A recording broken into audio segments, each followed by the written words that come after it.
creating custom Pokemon for you!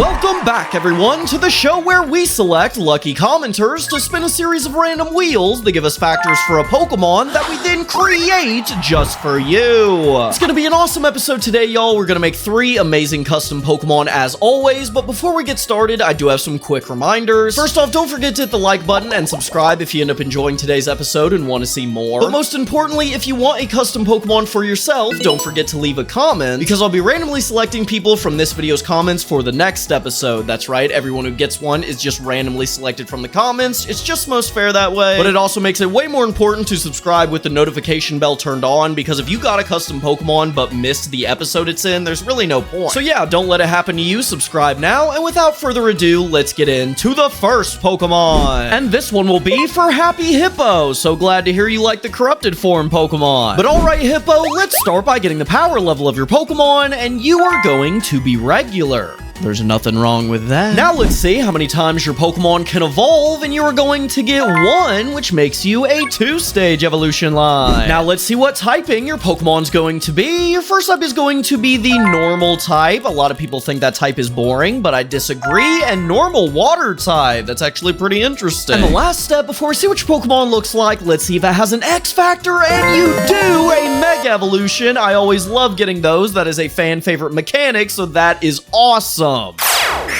This Pokemon is not your typical land dweller. The first stage of your Pokemon is Boyabe, the buoyant Pokemon. These Pokemon's tails are natural flotation devices, as they're large enough to wrap around their entire body while also being completely full of air. And they use these tails to stay above the surface of the water, allowing them to hang out with their fellow water types despite the fact that they can't breathe underwater. And these Pokemon are also super friendly and helpful, as several trainers have reported that upon nearly drowning, their lives were saved by large groups of Boyabe who floated them safely back to shore. At level 22, it would evolve into Inflatuff. These Pokemon are known as the lifeguards of the sea, using their incredible swimming abilities to save people and Pokemon alike from the dangers of the ocean. And this even includes intervening when weaker Pokemon are being threatened by much larger foes. At which point Inflatuff will appear, puffing out its chest and saying, "Hey, pick on someone your own size." An ironic statement given this Pokemon's very small stature. When exposed to Inflatite, it would evolve into Mega Inflatuff. Upon achieving Mega Evolution, this Pokemon gained the ability to enlarge the flotation devices that are built into its body, giving it the appearance of having huge muscle. And because of this, most Pokemon wouldn't dare to engage it in battle, as they're terrified of its superhero-like physique.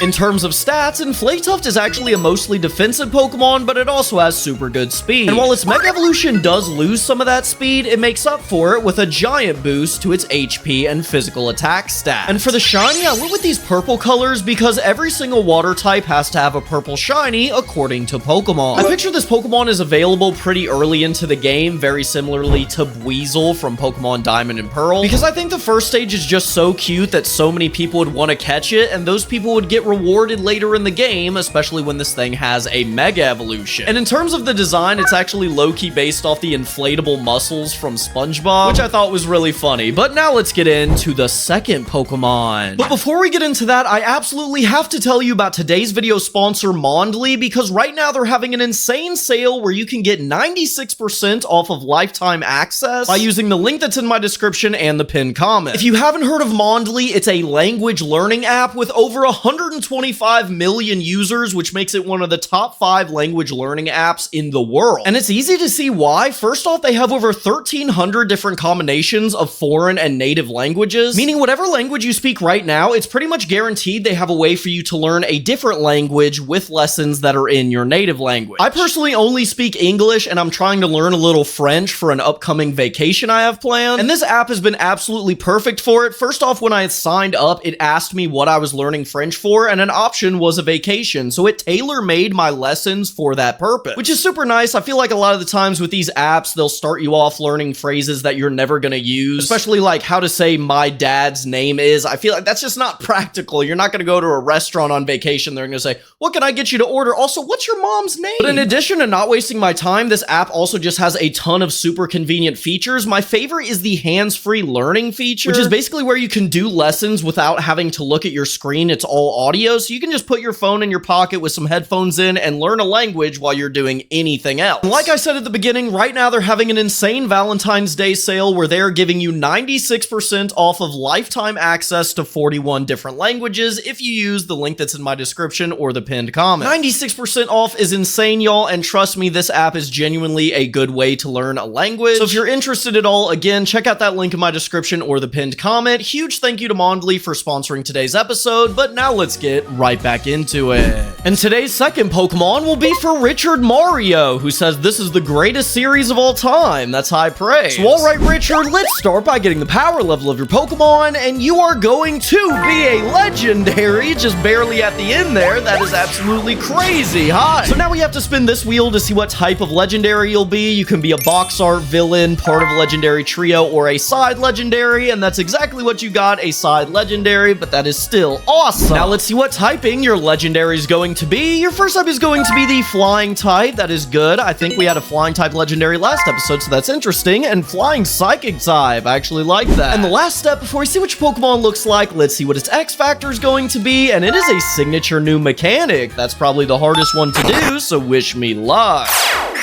Seeing this Pokemon is one thing, but hearing it is another. Your Pokemon is Clacoom, the deafening Pokemon. Long ago, ancient civilizations used to worship this Pokemon as some sort of deity. But it wasn't out of love, it was out of pure fear. Because anytime this Pokemon became upset, it would unleash a crow so loud it would shake the earth itself, toppling structures and even leveling trees. Which led entire civilizations of people banding together to keep this Pokemon well-fed and happy in order to avoid utter destruction. And this Pokemon's new mechanic is actually connected to a signature move called Roostruption, which deals a measly 10 damage, but can deal much more if you do something very odd. You see, if you want this move to deal more damage, you'll have to scream into your device's microphone while the move is being used, with the loudness of the sound you produce correlating to more damage. So yes, if you want this move to deal its maximum 130 damage, you'll have to scream at the top of your lungs into your device's microphone. And if you're thinking, hey, isn't this a really stupid idea and very obnoxious and could never exist in real life?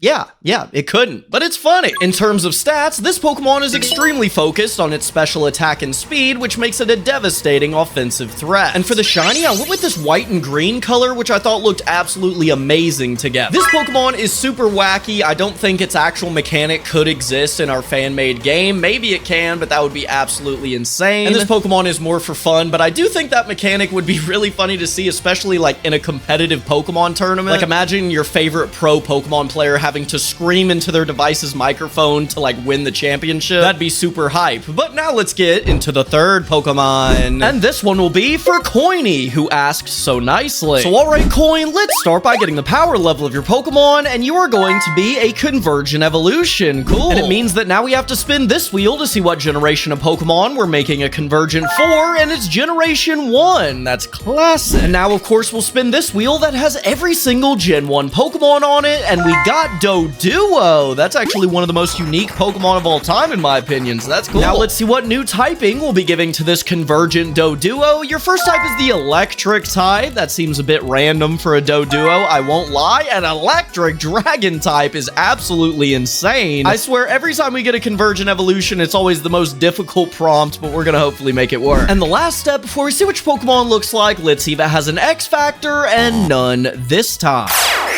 If you ever see this Pokemon while hiking, you can try to run, but it's likely already too late. Your Pokemon is Dodiode, the Storm Cloud Pokemon. These Pokemon's bodies are almost entirely made out of pure electrical energy, which causes them to constantly twitch around as their bodies fail to fully contain the voltage. And this also causes the Pokemon to be super weak and frail, which you think would make them easy prey, but you'd be very wrong. Because upon reaching level 30 at the top of a mountain, it would evolve into Dotron. Triode. These monstrous dragon types have now gained full control of the raw electrical energy that their bodies produce, allowing them to unleash attacks so devastating that they cause many lightning storms to form nearby. With it even being said that anyone who sees one out in the wild will notice storm clouds forming above them, which signal Dotriode's approach and their impending doom. In terms of stats, Dotriode is entirely focused on its special attack and speed, and it's relatively frail besides that. And for the shiny, I went with this super nice light blue color that I think turned out amazing. This is one of my favorite shinies of the entire series. Now, the inspiration for this Pokemon actually comes from the kaiju Ghidorah. I'm actually a pretty huge kaiju fan, so that was super cool to see. And of course, storm clouds, but I bet you could tell that from the design. And that's gonna do it for today's episode, y'all. I hope you enjoyed. If you did, make sure to hit the like button and subscribe before you go. And if you want to watch more episodes just like this one, there's a bunch in this playlist. Also, make sure to check out Mondly for that 96% off sale. It ends at the end of February, so you definitely want to get that before it's over. I'm gonna get right back to making some awesome custom Pokemon for you, so I'll see you in the next episode, but until then,